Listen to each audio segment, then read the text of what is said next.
Hi అండి. So ఇవాళ ఇంకో మంచి వీడియోతో మీ ముందుకు వచ్చేసాను. సో ఈ స్నాక్ ఏంటంటే బయోటిన్ లడ్డు. సో మనకి జనరల్గా హెయిర్ ఫాల్ ఇష్యూస్ ఎక్కువ ఉంటాయి కదా లేడీస్కి, హార్మోనల్ కానీ ఏదైనా కానీ, డెలివరీ, పోస్ట్ పార్టమ్ డెలివరీ అన్నిటి వల్ల హెయిర్ ఫాల్ ఎక్కువ అవుతూ ఉంటుంది కదా. సో దానికి సపోర్టివ్గా మనం ఈ బయోటిన్ లడ్డు రోజుకొకటి తింటే ఎఫెక్టివ్గా ఉంటుంది. ఇది హెయిర్ ఫాల్ని రెడ్యూస్ చేసి హెయిర్ గ్రోత్ని ప్రమోట్ చేస్తుందండి. హెయిర్ గ్రోత్కి సపోర్ట్ చేస్తుంది. మన హెయిర్కి కావాల్సిన మెయిన్ ఎలిమెంట్ ఏంటంటే బయోటిన్. సో ఆ బయోటిన్ రిచ్ లడ్డూని మనం ఇప్పుడు ప్రిపేర్ చేసేసుకుందాం. సో దీనికి కావాల్సిన పదార్థాలు ఏంటో చూసేద్దాం. First thing, flax seeds hair గ్రోత్కి చాలా హెల్ప్ఫుల్ అవుతుందండి. సో ఇది నేను ఎక్కువ క్వాంటిటీలో తీసుకుంటున్నాను. So flax seeds 3/4 cup, same ratio నువ్వులు 3/4 cup, pumpkin seeds 3 tablespoons, sunflower seeds 2 tablespoons, almonds 2 tablespoons, walnut 1 tablespoon, oats 3 tablespoons and makhana 1/2 cup తీసుకున్నానండి. సో జాగరీ ఇక్కడ మీరు స్వీట్నెస్ బట్టి ఎంత ఇష్టపడతాను అంటే, మీరు ఎక్కువ ఇష్టపడతారు స్వీట్నెస్ అంటే ప్రిఫర్ 1 కప్, లేదు అంటే గో విత్ 1/2 కప్. మేము పల్లీలు కూడా ఇష్టపడతాము అంటే అది కూడా 1/2 కప్ యాడ్ చేసుకోవచ్చు ఈ రేషియోస్కి. At the same time dry coconut కూడా యాడ్ చేసుకోవచ్చు. డ్రై కోకోనట్ వచ్చేసి 1/4 కప్ యాడ్ చేసుకోవచ్చు. ఇటు రెండు ఆప్షనల్ అండి, మీరు కావాలంటే టేస్ట్ వైజ్ యాడ్ చేసుకోవచ్చు. ఇప్పుడు ప్రిపరేషన్ చూద్దాం. ఇప్పుడు కడాయి లో ఫ్లేమ్లో పెట్టుకొని 1 by 1 డ్రై రోస్ట్ చేసుకుందామండి. కంప్లీట్లీ డ్రై రోస్టే చేయాలి. సో ఇప్పుడు నేను నువ్వులు, ఫ్లాక్స్ సీడ్స్ కలిపి రోస్ట్ చేస్తున్నాను. కొంచెం అరోమాటిక్ టెక్స్చర్ రాగానే తీసేసి పక్కన పెట్టేద్దాము.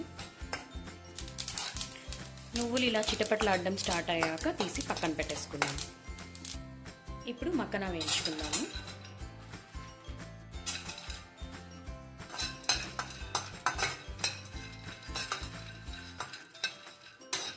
ఏదైనా స్టిర్ చేస్తూనే ఉండాలండి, స్టిర్ చేయకపోతే మాడిపోతాయి. చూసారు కదా, మక్కన ఇలా క్రిస్ప్ అయిపోయాక తీసి పక్కన పెట్టేసుకుందాము.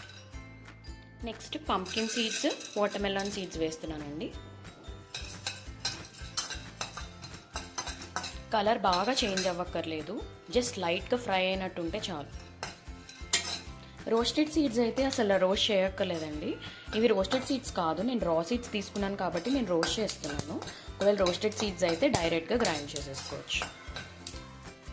కొంచెం అరోమాటిక్ టెక్స్చర్ వచ్చింది కాబట్టి తీసి పక్కన పెట్టేసుకుందాం. ఇప్పుడు ఓట్స్, బాదాం, వాల్నట్ కలిపి రోస్ట్ చేసుకుందాం.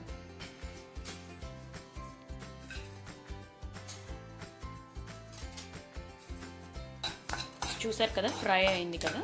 సో తీసి పక్కన పెట్టేసుకుందాం. ఈ మిక్స్చర్ మొత్తం కంప్లీట్లీ కూల్ అయ్యాక మిక్సీలో గ్రైండ్ చేసుకోవాలి. సో ఇది కూల్ అవడం కోసం పక్కన పెట్టేద్దాం. ఇప్పుడు ఇది కంప్లీట్లీ కూల్ అయిపోయిందండి. సో దీన్ని మిక్సీలో గ్రైండ్ చేసుకుందాం. చూసారు కదా, సో నేను ఈ కన్సిస్టెన్సీలో గ్రైండ్ చేసుకున్నానండి. కొంచెంమంది ఇంకా మెత్తగా ఇష్టపడతారు, కొంచెంమంది ఇంకా పలుగ్గా ముక్కలుగా తగిలితే ఇష్టపడతారు. సో మీకు ఎలా కావాలంటే దాన్ని బట్టి, కోర్సా ఫైన్ అనేది దాన్ని బట్టి గ్రైండ్ చేసుకోండి. ఇప్పుడు దీన్ని బెల్లం పాకం పడదాం. ఇప్పుడు కడాయిలో 1/2 కప్ బెల్లం, కొద్దిగా వాటర్, లో ఫ్లేమ్ మీద పాకం పడదామండి. మరి ముద్రపాకం అవసరం లేదండి, జస్ట్ ఒక 2 times అలా బాయిల్ అయితే సరిపోతుంది, జస్ట్ బైండింగ్ కోసం అన్నట్టు.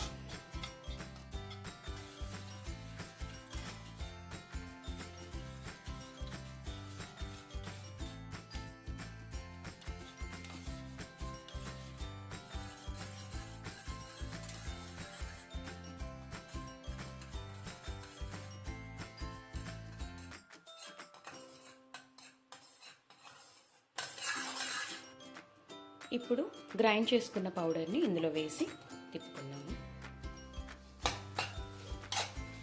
చక్కగా ఉండలు లేకుండా కలుపుకోవాలండి, స్వీట్నెస్ మొత్తానికి స్ప్రెడ్ అవ్వాలి. చూసారు కదా, మొత్తం కంబైన్ అయ్యాక లాస్ట్లో 1 స్పూన్ గీ వేసుకుందాము.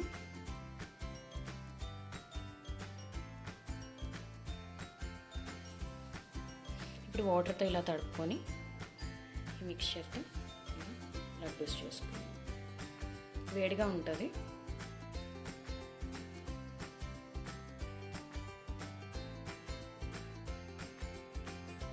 చూసారు కదా, ఇలా లడ్డూలా ప్రిపేర్ చేసుకొని కావాలంటే గార్నిష్కి నువ్వులు చల్లుకోవచ్చండి. సో ఇది పిల్లలు పెద్దలు అందరూ తినచ్చు. బట్ పిల్లలకు పెట్టేటప్పుడు అబ్జర్వ్ చేయండి, వాళ్ళకి గ్యాస్ కానీ బ్లోటింగ్ కానీ వస్తే మాత్రం అవాయిడ్ చేయండి. హెయిర్ అనే కాదండి, ఇందులో హెల్త్ బెనిఫిట్స్ చాలానే ఉన్నాయి. సో ఇది ఎలా ఉందో ట్రై చేసి కామెంట్ చేయండి. ఇలాంటి ఎన్నో రెసిపీస్ కోసం మన ఛానల్ని ఫాలో చేయండి. Follow my Lilliput diaries. Thank you.